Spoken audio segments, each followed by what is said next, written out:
Well, hello there, tankers of the Blitz universe. I'm Flossie, and today I will be introducing you to a new series on my channel, one in which I will be comparing two separate tanks to each other in a head-to-head, almost versus-like situation. Now, what I mean by that is I will be showing off the tank's stats, their armor profile, and I will play one live game in each of these tanks.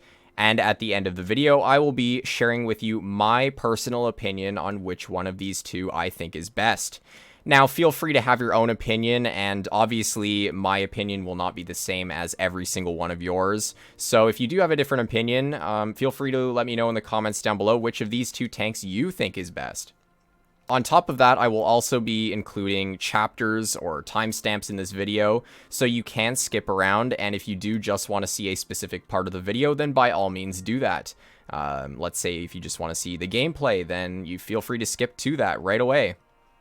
But for all of you who want to see the entire video, we're going to be starting by breaking into this tank stats.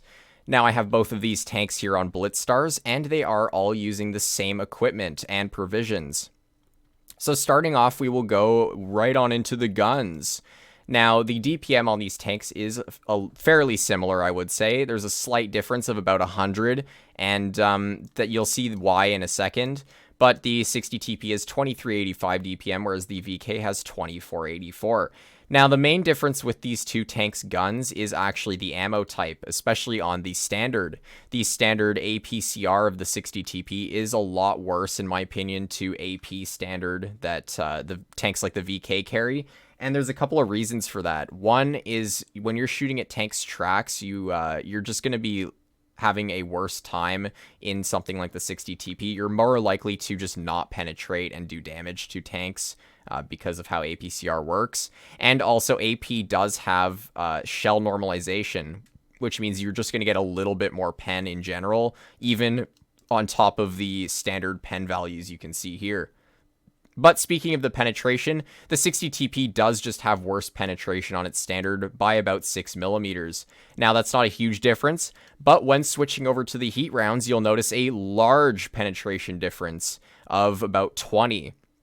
Now, that is going to be a big difference, and 347 heat on the 60 TP is not all that great. You're going to struggle to pen tanks like the E100, IS-7s, anything that can run enhanced armor effectively, you will struggle against. Now, the 367 that the VK carries is really nice, and you won't really have too many problems when it comes to shooting at tanks and penning them. In terms of the HE, however, the VK is a lot better on the HE. The alpha damage of the 720 on the 60 TP is pretty much useless when it comes to HE. And honestly, because these tanks carry tungsten, shooting HE in the 60 TP is not really going to help you in too many different ways over tungsten shells. So if you do have tungsten, then there's really no point in just shoot tungsten instead of shooting your HE. You're going to just do more average damage with your tungsten. Even if you can roll higher with your HE, again, I just don't really think it's that useful. However, on the VK72, the HE is 900, and that is extremely useful, especially if you can fire at low armor medium tanks like the Leopard. It'll just absolutely obliterate them. As for the tanks' aim time and gun handling in general, both of them have very similar gun handling. Now, I'm not sure why, but Blitz Stars does have a different value to what is actually shown in-game. But the VK, I can tell you, in-game it has 4.1 seconds of aiming time, whereas the 60 TP has 4.2 seconds. So you're really not going to notice a difference when it comes to the aim time. Both of them are kind of mediocre. As for the dispersion, the 60 TP has 0.38 dispersion, whereas the VK72 has 0.362. So it's a slight difference, and you will actually notice that the VK feels a little bit more accurate in general. But again, both of these tanks are big alpha damage heavies, so they're kind of derpy, and overall, they're both kind of mid in terms of their accuracy. Both of these tanks have 7 degrees of gun depression, and that's quite nice, and you're able to work a lot of ridge lines in both of these tanks. As for the mobility, this is where the 60 TP really shines over the VK. The 60 TP carries improved engine oil, which is improved gear oil, sorry. And what that means is you're going to get an extra 4 kilometers an hour forwards and 4 kilometers an hour in your reverse speed. So the 60 TP not only has a better overall reverse speed without that, but you can actually get up to 40 forwards and you can get up to 19 in reverse. Now that's only using one of the improved engine oils. You can use both, but I usually only use one. But still, that's a huge difference in terms of its top speed, and especially its reverse speed. You can see here the top speed of the VK72 is only 32, which is already pretty like bad compared to the 60 TP, and its reverse speed is stuck at 15. You can't get it any higher. So in terms of getting in and out of situations, the 60 TP is a lot more mobile, and that extra reverse speed is extremely handy. Now that we're done comparing the tank's stats, let's break into the armor profiles of both of these tanks. And starting off with the 60 TP, you can see here we have an IS-4 shooting at the 60 TP, and I will use the IS-4 for both of these tanks using calibrated shells, as you can see here. I will also be using 60 TP with enhanced armor, as well as the VK with enhanced armor, since this is what I choose to use in-game, as I like having a little bit of extra protection. Especially on the upper plate. But you can see here the 60 TP, while using its 7 degrees of gun depression, is insanely good hull down. This tank's turret and upper plate are really, really strong, especially against AP ammo. You're just not really going to cut through it. Now, there are these little side spots here, but no one really aims at these, and they're pretty hard to pen. And also, the hatch is a tricky shot, although it is mainly the weak spot that most people will be aiming for, especially when you're hull down.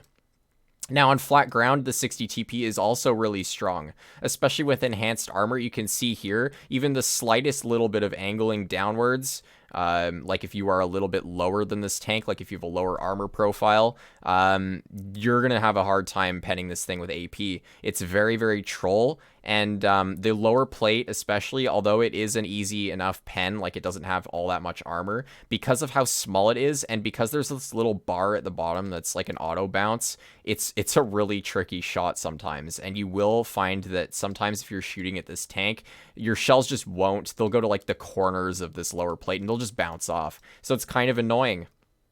Now, as for the playstyle of the 60 TP, you basically want to keep your tank in front of the enemy. Now, if you do show the sides, the side armor on the 60 TP is not that terrible, but I don't really recommend you use this thing like side scraping, because it does have these corner cutouts, which can be penned quite easily. As well as this is where your ammo rack, one of 2 spots that your ammo rack is located. So if you do show this, chances are your ammo rack will either get damaged once or you'll just get full health racked instantly. Now, of course, you don't want that to happen, so try and keep your tank front on. That is your best bet of not getting ammo racked. Now, when loading heat on the IS-4, you can see the 60 TP's upper plate becomes pretty much an auto pen. You won't really have to worry about it. Even when the 60 TP is angling, you have to really angle the 60 TP to actually get bounces against tanks with heat pen. But overall, you can still see like the turret is really strong. And again, using hull down against tanks with heat, you're still really going to be a tricky pen. Now, the main weak spot when you're using heat is this little hatch right here, which is only about 300 millimeters thick, although it is kind of a troll shot, and sometimes your shells just won't go where you're aiming, so be careful of that. And overall, this tank is really, really strong hull down, and honestly, its armor profile in general is quite strong. Now, moving on over to the VK72. Now, the VK's armor profile is similar to the 60's in that you do want to be facing your opponents when you are in this tank. You can see here, the lower plate on the VK is quite insane, and it's a lot stronger than the 60 TP's. Now, there is this little bar in the middle that you can pen, but it's a very, very tricky shot, especially when you're moving your tank around. And even angling it like this, that just becomes completely red. So you can kind of stick the front of your tank out past buildings and kind of bait shells easily with this tank. But again, overall, I would recommend that you just stay in front of your opponents here. And especially with reactive armor, or not reactive, enhanced armor, you can see the difference in the armor here. With AP, without enhanced armor, you can just pen through the lower plate, but with enhanced armor, you can't. And also there's a slight difference on the engine deck as well. Now, when loading heat on the IS-4, you can see that the turret cheeks and the lower plate are the main weak spot. You do have this hatch here, but in-game it's actually quite small, and it's not really something you want to be shooting at. Another thing with the VK is you can see here, if you angle it even slightly, the armor becomes completely green on the sides. And this tank has pretty awful, like, side armor in general for a tank with rear-mounted turret, sorry. This tank has pretty awful armor for that. So you don't want to be really side-scraping in this tank at all, because even the slightest angling, you can really just shoot at this little corner piece right here. But face on, you can see here, using the 7 degrees of gun depression the tank carries, the upper plate is absolutely insane, 500 millimeters, and these little corner spots on the turret, although they are weak spots, they're really hard to hit, and in between them there's a slit of like auto bounce armor. So, I mean, good luck penning this thing hull down. Overall, I would say on flat ground, the VK is actually a little bit weaker in terms of its armor, but that's just because of the cheeks here. If you're in a face-hugging position, I would actually say that both of these tanks are equal in terms of their face-hugging capabilities, because first off, the 60 TP just has a massive gun that you can just block enemy shells with, and the VK is really tall, so it's hard for tanks to actually see above your upper plate. But you can see there, overall, both of the tanks have a similar armor profile. And again, as I said before, keep both of these tanks facing your opponents at all times. You don't really want to be angling either of them. Now it is time to get into some live gameplay, one battle in each of these tanks to see how they perform. Now we're going to start off with the 60 TP, of course. So, wow, that we actually loaded in really quickly. We have Middleburg for our first map. And the main thing, again, I like about the 60 TP over the VK is its mobility. This tank, because of that oil, the engine oil thingy, it really, that extra 4 kilometers an hour forwards and reverse speed is really nice, especially the reverse speed. Any tank that has around 20 reverse is just super, super nice. And it's really going to allow you to, like, hold your own in the battlefield and get out of tricky situations when you want to. Now, it seems like our team is quite split here, and seeing as their team is going A, I'm going to try and counter them a little bit by going town myself. And seeing as their medium tanks are going up top, I don't have to worry about their entire team going here. We see the E100, and unfortunately he hits us back for 750, but oh well, that's a little bit sad, but it is what it is. We're just going to keep holding this position, and we'll wait for the BZ to roll around the corner and hopefully smack that E100. But he's shooting at the YAG instead. So I'm just going to keep on waiting here, and actually their 50B decided to show up and say hi. So I'm going to just basically back myself out of this, and I'm probably going to lose a ton of health for this as well, which is really sad. And yeah. That's kind of unfortunate, but I'm going to put my tungsten shells on and roll him back for almost all of the same HP that he took away from me.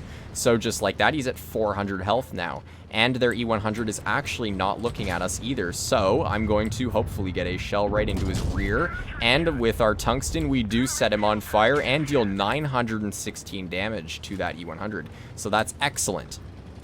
Now, what is not so excellent is the full health TVP, who is just kind of YOLOing around, and I'm actually quite scared of that guy because he can just absolutely destroy us, especially if he perma-tracks my tank.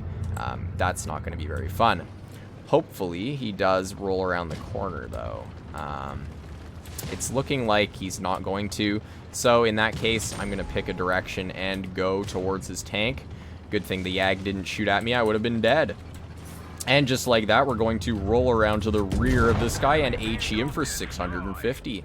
And just like that, he's dead, and all that's left is the YAG and the 4005, who I actually haven't seen all game. And we've actually so far dealt almost 3,400 damage, which is quite nice. Now, I'm hoping that this YAG doesn't actually shoot at me. Hopefully this BZ will take the shot for me. And come on, YAG, shoot at the BZ. Thank you very much. See, that would have definitely killed me if the YAG shot at me instead. And unfortunately, my gun doesn't want to pen that shell, so he does get a bounce on his superstructure from us. And I'm actually just going to not let him shoot me. So he gets a shell into that guy. Hopefully we can finish him off, and our shell trolls us again.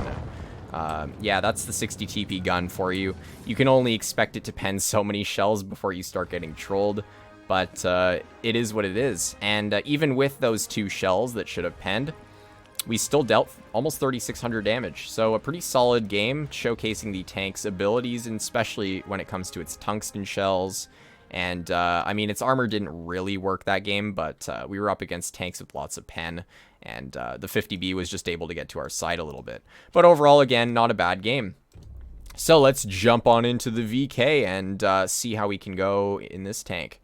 So the thing I like about the VK is, of course, its penetration and its armor on flat ground. Although the 60 TP has a better armor profile, as in the tank is smaller, so it's a little bit better, and you can kind of hide it behind more stuff.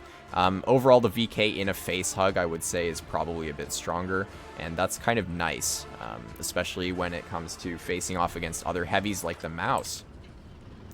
So our team has a lot of like mediums, and so does theirs. So I'm actually going to go medium side, which is a little bit odd for a super heavy tank, but I think it's going to be more effective, and hopefully we can catch out tanks like that Batchat, because especially with this tank, another thing I love is the HE damage on this thing. So hopefully we can showcase that by HEing maybe the Batchat or the 30B or even the Leopard. But anyways, we're going to make our way over towards medium side, like I said.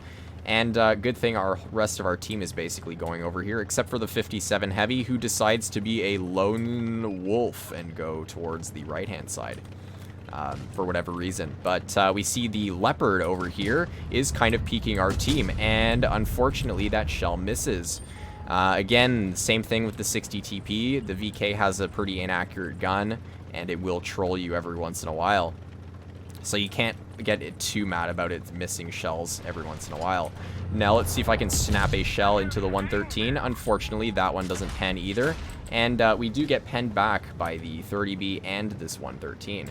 So I'm going to sit behind this rock now, and hopefully they don't pen my turret.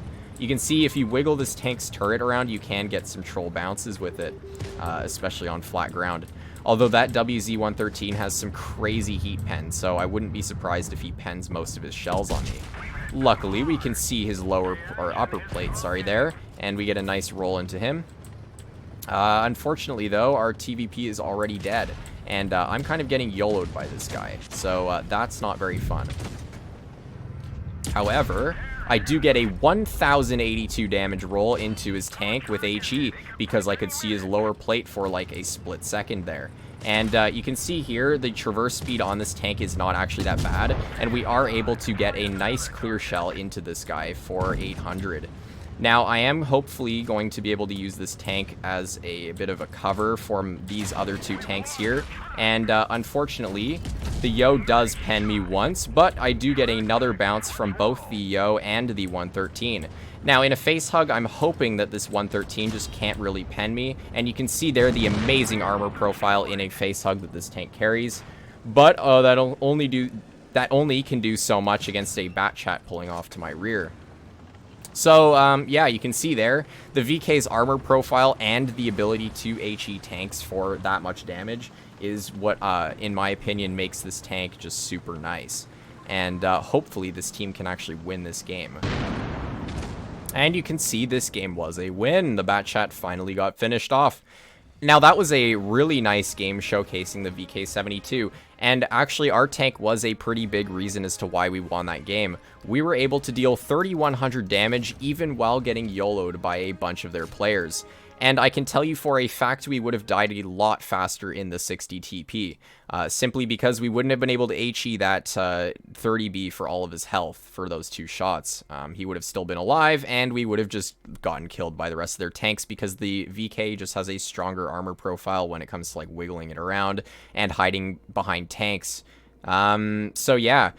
Final thoughts on these 2 tanks. Both of them are really excellent, and in the current state, like if this was before the 60 TP got a bit nerfed, I would say this tank would have been stronger, but as of right now, I think the VK-72 is the stronger of the 2 tanks, and it, in my opinion, is going to be the one that I will recommend you grind first if you don't have either of these. I also think the VK is just more fun in general because of that HE. The HE is just, it's so fun to HE people for like over 1,000 damage. and it makes just the tank more enjoyable. But overall, again, both of these tanks are really good, and I want to hear your opinions in the comments down below. What do you think of these tanks, and which one do you think is better? Anyways, if you out there enjoyed today's video and you are not yet subscribed, I mean, why not do so? You can watch more of my content, and it's a good way of supporting the channel. Anyways, I will see you next time. Bye-bye.